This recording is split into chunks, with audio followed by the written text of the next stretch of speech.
Hello, and welcome to Critics and Cars Getting Home, where we're just escaping the IMAX cinema in downtown Queen Street. And what did we see? We saw the latest Roland Emmerich disaster movie called Moonfall.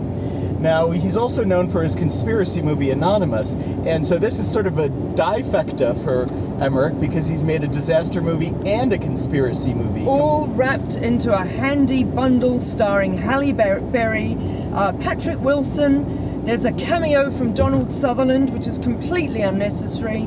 Michael Pena, for some reason. Sure, but the MVP of the whole film is, what's his name, that fellow? John Bradley, did we say? John Bradley, and did we say that he's from Game of Thrones? Yes, he's Who isn't nowadays, he's though, a portly right? fellow at the I don't know, we stopped watching it. Without wanting to be unkind, because he's delightful, and he is the MVP of a film that really has no other valuable players at all.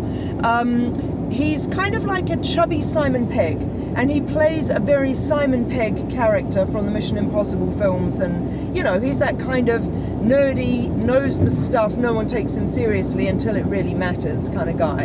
And I think anyone watching this really just wants to cut to the chase, because we know that the new Roland Emmerich film is likely to be terrible, and He did The Day spoiler After alert, Tomorrow, 2012. Independence Day. And Independence Day, I will say, one of the greatest all-time moments I've ever had in a cinema was seeing Independence Day in Houston, Texas, on Independence Day, and having somebody on screen say, "We're going to nuke Houston," and the whole audience cheered. That's because fun. that's civic pride in Houston. Well, that's fun. Well, this film's about the moon falling because it tips out of orbit. Or does it? Well, sure. But I Well, mean, it kind of does, effectively yeah. it does. That's what, triggers the whole event, which, of course, I don't know if you know this, readers, listeners, watchers. Science is not my forte. I'm sure you know that. But science is not my forte, but... Or Roland Emmerich's. No, nor Roland Emmerich. Is it? So really? So actually, the astrophysics, gosh. the astrophysics in this doesn't really hold up. You know how you were talking about how your podcast partner was watching Scream with his boyfriend, and his boyfriend was a trauma surgeon? I would love to watch this. Well, look, with an astrophysicist. There's just basic things that, don't work for people who are laymen. Like, if you work at NASA and you get a phone call from somebody at NASA, it probably won't say NASA on the call. It'll say the person's name. And that's the least of the nonsense of this entire film. It is dumber than a bag of hammers. But it is actually really fun for it. Yeah, it's certainly the most we've laughed all year. Yes, and it's not a comedy. It's not meant to be a comedy. It's not meant to be a satire. I'm fairly sure that Roland Emmerich, certainly Halle Berry and Patrick Wilson, have made the whole film with a straight face, for sure. Maybe our friend John Bradley did it with a twinkle in his eye because that's kind of his way. But yeah, it's not meant to be funny, but my goodness, I have not laughed quite so hard at various moments. And yet it's not... It's delightfly stupid, but not woefully dumb in a way.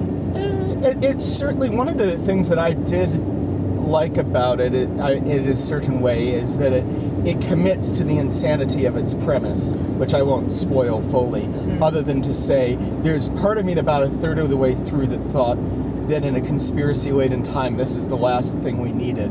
And by the end of it, I'm like, if this gets people excited enough to get distracted from being worried about 5G microchips and vaccines and stuff and start worrying about then maybe what the true story about the moon is. Then maybe it is the thing that we needed. It might be, yes. The light entertainment for our troubled times. It's definitely escapism of the hugest order. It's got all of Roland Emmerich's signature. This is not a spoiler, I always say that, but it isn't really, especially if you've seen the trailer. So the science part, of course, is that tides and water and that can be affected by the gravitational pull of the moon. And so, lo and behold, there's going to be some sort of natural disaster going on. There's a lot of it. And he's pretty good at portraying that kind of thing, I feel. Yeah, I mean, by now it's almost like second nature, and it's actually really remarkable. I mean, watching on the IMAX screen, just astonishing visual effects of almost unimaginable things, but he can't make a person look like they're actually in a car, No. or people on a COVID shoot look like they were actually in the same scene with each other. No, or But write dialogue that really causes you to take it seriously whatsoever. And there is some dreadful acting, even if it's not from our main people. There's just some awful extras, awful supporting characters who I've never seen before, and I don't think this is somehow going to be the launching pad for their career. That I hate to dunk on my namesake, but the fellow who plays Doug, Awful. awful, Awful. yeah. And it's sorry, got, Doug. I mean, the Not story, Doug, whoever you are. the story is just one massive cliche. Everybody's got an ex-husband or an ex-wife and an estranged child. Yeah, it's almost like the natural disaster can give us a chance to fix the family issues. Have you ever seen that one before? Oh no, that's a really new idea there, Doug. It is. And there's obviously scenes dropped left, right, and center to try to get it to duration. I wondered as about well. that. There's just some strange cuts thing. It's just one of those, like, let's just get this under 2 hours so we can turn it around as many times in a cinema as And you possible. basically, you have your parallel scenario where you've got your heroes who have gone into outer space because that's where the drama is stemming from, and then you've got the needless family back on Earth who are battling to survive as well. So I mean, it's pretty full on and pretty relentless, and it's as stupid as anything. It's kind of fun. Bits of it are funny, whether intentionally or otherwise. I wouldn't give you tuppence for any of the actors or any of the performances apart from John Bradley. And I guess that's really what we've come to expect from dear old Roland Emmerich, is it not? I guess I realized I actually was looking over his filmography, and other than watching part of 2012 in a hotel room once, I haven't seen anything since Independence Day. But I mean, I guess it was what I hoped for. It's very much what it says on the tin.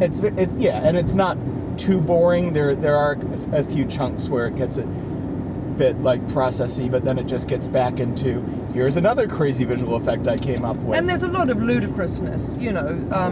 The moon's gravity manages to pull some pretty impressive stunts, let's just say. Yes. So you know, but I mean, he's not trying to do anything serious or realistic, you know. Although I do think they missed a trick, because the trailer uses a cover of Bad Moon Rising to great effect, and I was disappointed that it wasn't quite so. The song from the trailer is hardly ever in the actual movie of anything, Oh, is it? I It's such a know, disappointment, because that usually is the best thing. So that, ladies and gentlemen, is... We don't need to belabor that point anymore, do we? No, I mean, that's Moonfall. And we don't currently have any scheduled screenings for the next 2 weeks. We'll see what happens. But this may or may not be our final transmission for a while. We're going on hiatus for a bit because I have to leave the country.